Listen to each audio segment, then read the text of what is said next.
Assalamualaikum warahmatullahi wabarakatuh. Di video kali ini bersama kami dari kelompok 1 kelas 10-2 SMA Negeri 1 Mojolangu. Di sini kami akan menemani kalian untuk mengenal tentang apa sih keanekaragaman hayati itu. Simak penjelasan berikut ini. Jadi, pada pembahasan kali ini kita akan membahas tentang A. Tingkat keanekaragaman hayati, B. Tipe ekosistem, C. Keanekaragaman hayati Indonesia, D. Menghilangnya keanekaragaman hayati, dan yang terakhir E. Usaha pelestarian keanekaragaman hayati. A. Tingkat keanekaragaman hayati. Keanekaragaman hayati atau biodiversitas adalah variasi organisme hidup pada 3 tingkatan, yaitu tingkat gen, spesies, dan ekosistem. Berdasarkan pengertiannya, keanekaragaman hayati dapat dibedakan menjadi 3 macam, yaitu keanekaragaman gen atau genetik, keanekaragaman spesies atau jenis, dan keanekaragaman ekosistem. Yang pertama, keanekaragaman gen. Keanekaragaman gen adalah perbedaan atau variasi gen yang terjadi dalam suatu spesies makhluk hidup. Keanekaragaman gen pada organisme dalam satu spesies disebut varietas atau ras. Seperti contohnya, mangga gedong gincu, mangga apel, mangga gadung, mangga Indramayu. 2. Keanekaragaman jenis atau spesies. Keanekaragaman jenis atau spesies adalah perbedaan yang dapat ditemukan pada suatu komunitas atau kelompok berbagai spesies yang hidup di suatu tempat. Ada beberapa jenis organisme yang memiliki ciri-ciri fisik yang hampir sama. Seperti contoh, harimau, Panthera tigris, singa, Panthera leo, macan tutul, Panthera pardus, dan jaguar, Panthera onca. Keanekaragaman ekosistem. Ekosistem terbentuk karena berbagai kelompok spesies menyesuaikan diri dengan lingkungannya. Satu spesies dengan spesies lain saling mengaruhi. Interaksinya juga terjadi antara spesies dengan lingkungan abiotik tempatnya hidupnya. Keanekaragaman ekosistem. Keanekaragaman ekosistem terbagi menjadi 2. Yang pertama, ekosistem alami. Ekosistem alami misalnya hutan, rawa, mangrove, sungai, dan padang rumput. Ekosistem alami memiliki keanekaragaman spesies lebih tinggi, tetapi keanekaragaman genetik lebih rendah dibandingkan ekosistem buatan. Yang kedua, ekosistem buatan. Ekosistem buatan misalnya agroekosistem dalam bentuk sawah, ladang, dan kebun. Ekosistem buatan memiliki keanekaragaman spesies lebih rendah, tetapi keanekaragaman genetik yang lebih tinggi dibandingkan ekosistem alami. B. Tipe ekosistem. Tipe ekosistem dibagi menjadi 2. Yang pertama, ekosistem perairan atau akuatik. Ekosistem akuatik adalah ekosistem di dalam dan di sekitar badan air yang berbeda dengan ekosistem darat.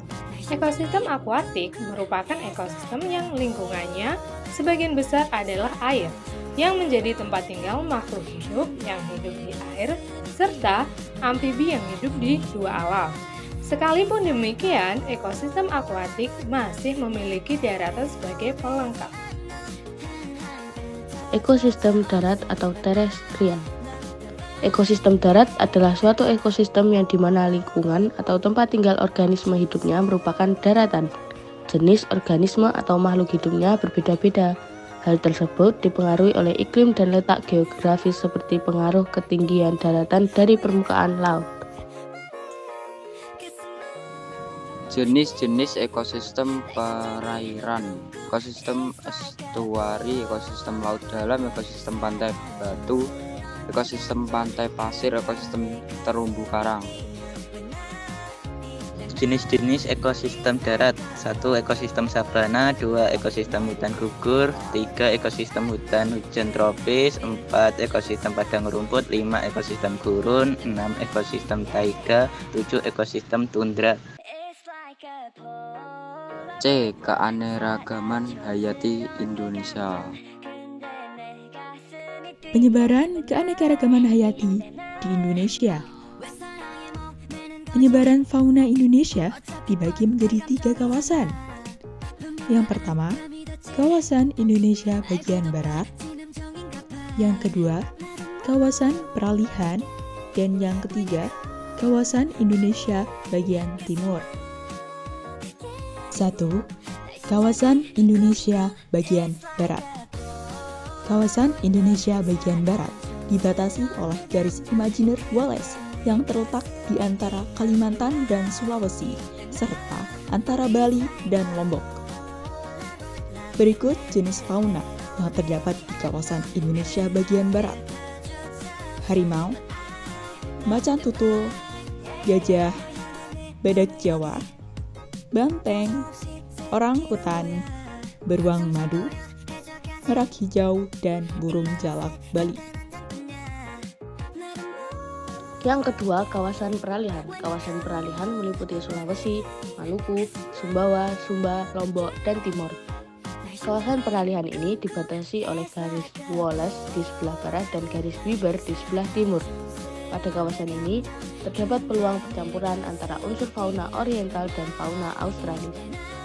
Jenis fauna dibedakan menjadi berikut. Yang pertama yaitu anoa pegunungan. Kedua, anoa dataran rendah. Ketiga, komodo. Keempat, babi rusa. Kelima, maleo. Keenam, duyung. Ketujuh, kuskus beruang. Kedelapan, burung rangkong. Dan yang terakhir, kupu-kupu Sulawesi. 3. Kawasan Indonesia bagian timur. Kawasan Indonesia Timur dibatasi oleh garis Weber yang meliputi Papua dan pulau-pulau di sekitarnya. Jenis fauna: kanguru pohon, malapi kecil, burung kakak tua, raja, burung kausari, burung berkanda, burung cendrawasih ekor pita, kasturi raja, kupu-kupu sawah burung, sanca hijau, dan buaya irian. D. Menghilangnya keanekaragaman hayati. Menghilangnya keanekaragaman hayati disebabkan oleh beberapa faktor berikut, yaitu yang pertama, hilangnya habitat, yang kedua, pencemaran tanah, udara, dan air, yang ketiga, perubahan iklim, yang keempat, eksploitasi tanaman dan hewan, yang kelima, adanya spesies pendatang, dan yang terakhir, industrialisasi pertanian dan hutan. E. Usaha pelestarian keanekaragaman hayati. Tujuan pelestarian atau konservasi keanekaragaman hayati. Konservasi keanekaragaman hayati dapat dilakukan secara in situ maupun ex situ. Konservasi in situ dilakukan di dalam habitat aslinya, misalnya dengan mendirikan cagar alam, taman nasional, Swaga Marga Satwa, taman hutan raya, dan taman laut. Sementara itu, konservasi ex situ dilakukan di luar habitat aslinya, seperti mendirikan kebun raya, taman safari, kebun koleksi, atau kebun binatang. Selesai sudah materi tentang mengenal keanekaragaman hayati di Indonesia. Jalan-jalan sama janda. Jangan lupa beli good time. Terima kasih atas perhatian Anda and see you next time. Wassalamualaikum warahmatullahi wabarakatuh.